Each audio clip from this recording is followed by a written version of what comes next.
Find out where they're hidden, cook them in the kitchen, the meds in the forest, and we ain't even tripping. Hey guys, it's Mr. Jeff.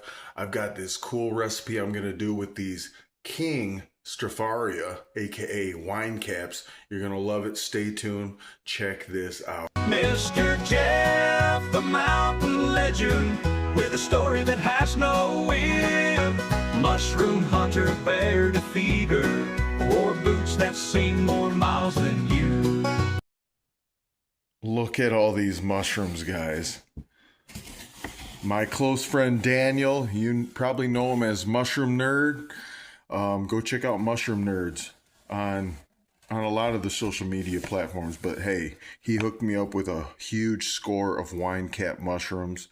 I've been given the task of coming up with a unique recipe. Let's see what we can make with these bad boys.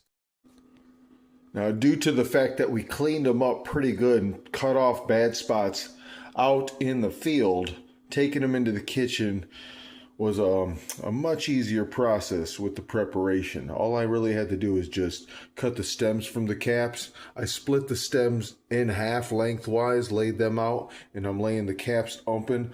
I'm going to apply a beef base across in the gills and across them. It's going to flavor them up before we put them in the oven. For the beef base, I just went with this Better Than Bouillon brand. Went with the organic. Hey, use whatever beef base or bouillon you want. You don't have to go crazy with the beef base, but this mushroom species, as well as a couple other common species used for this recipe, such as shiitake or your Lacaria okra purpuras, are pretty hardy too. But mushrooms that have a stiffer gill that can handle the abuse of rubbing base on them are a decent mushroom for you to do this. But I'm just taking the back of the spoon and using my other hand when I'm not holding the camera. I can hold the mushroom still while I get the beef base spread around on this. You'll see that as I do this with this big one here. Just a moment. All right, there we are, guys. You can see how I slathered it on, even on the stems here, the stipes, and just kind of applied it across the surface. It's not really getting in between every gill. That's okay. We're going to throw it under the broiler in the oven just for a couple minutes, enough to get the roasting of these mushrooms going. You're going to watch the magic happen here. Check this out.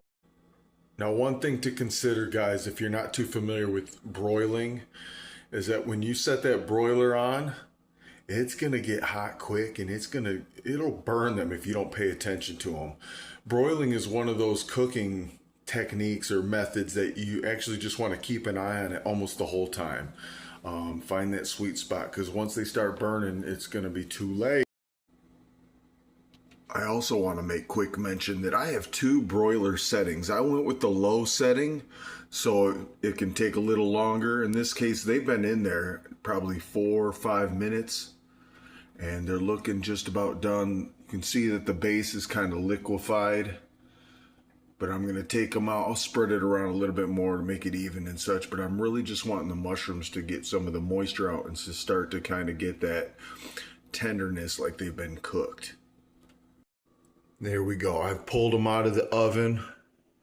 Just want you to see kind of how soft and tender they are now. This cap is definitely squishier, we'll say. And even the stipes have lost some of their firmness in exchange for a tenderness that's going to be a whole lot better to chew on. So ideally, if you can imagine, these are going to be used as a substitute for steak, hence why I went with the beef bouillon.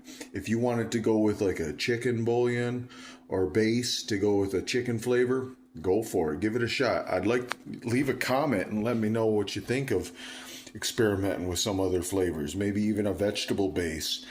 If you're just going with something that's not animal, you want to go full vegan with this, it's up to you. Now, while they were in the oven, it only took me a couple minutes to mix this concoction up, but it's 2 ingredients. Well, one of the ingredients has many ingredients within it. kind of cheat coded this, but this is going to be the quesadilla sauce, and it contains medium green chilies from a can mixed with, and here's the special ingredient, I went with some Toxic Hell Chipotle creamy sauce. So that's kind of the cheat code. I mixed this, just a huge dollop, probably about half the bottle here, with a small can of the chilies, as I had mentioned. Let me show you the can of that here. And that was just some, right here, diced green chilies, fire roasted and peeled, medium. That's my preference. You can kind of throw in whatever you want into your quesadillas.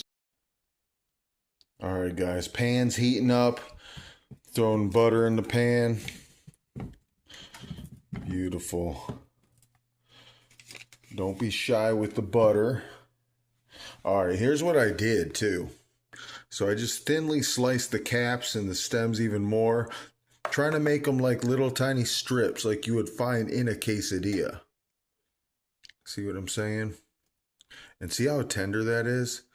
It's like, just look at that. You want that because you ain't trying to chew forever. You want this to be nice and tender, easily chewable.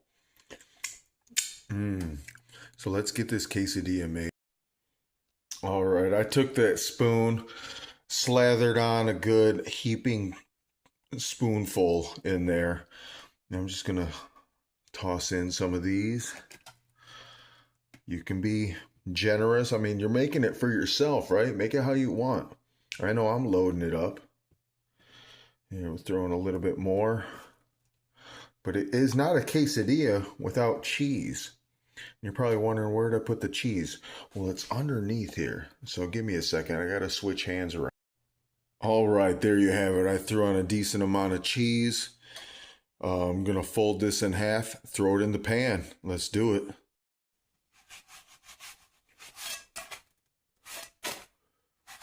Man, let's try that one more time. There we go. She said, whoa, no, Guadalajara won't do now. And I did not think the girl could be so cruel. Hey guys, look at that nice golden brown, crispy. We're gonna let it cook on the other side.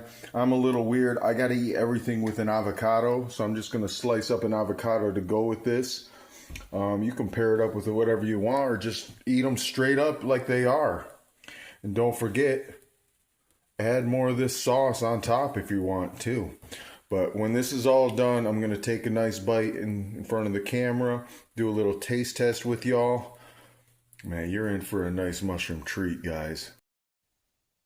All right, guys, check it out. Let's see it. Let's look at this up close. Ooh, cheesy, mushroomy. You ready for a bite?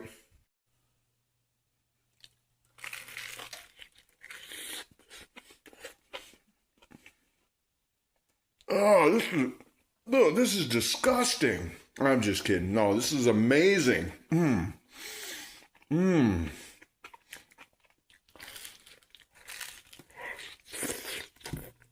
Mmm. Mm-mm. Hold on. Mmm. Oh, yeah. You might not do wine caps any other way after you try this recipe. I'm serious. Mmm. Mmm. Mmm. I'm not apologizing for this. I may be sloppy, but this is amazing. Mmm. The mushrooms tender. Barely have to chew them. Mmm. They take on the flavor of the beef. Oh man, that's good. So if you're looking for a way to use up your wine caps, not let them go to waste, something delicious, not your typical just throw them in a pan with some butter and garlic. No, no. Make some mushroom quesadillas, guys. These are amazing, or what the kids say, they're fire, right? Yo, it's Mr. Jeff. Hey, hit that like button if you want to see more of these kind of videos. Subscribe if you've not subscribed to my channel. I'm Mr. Jeff, Pennsylvania's favorite rock star mushroom hunter. And until next time, peace.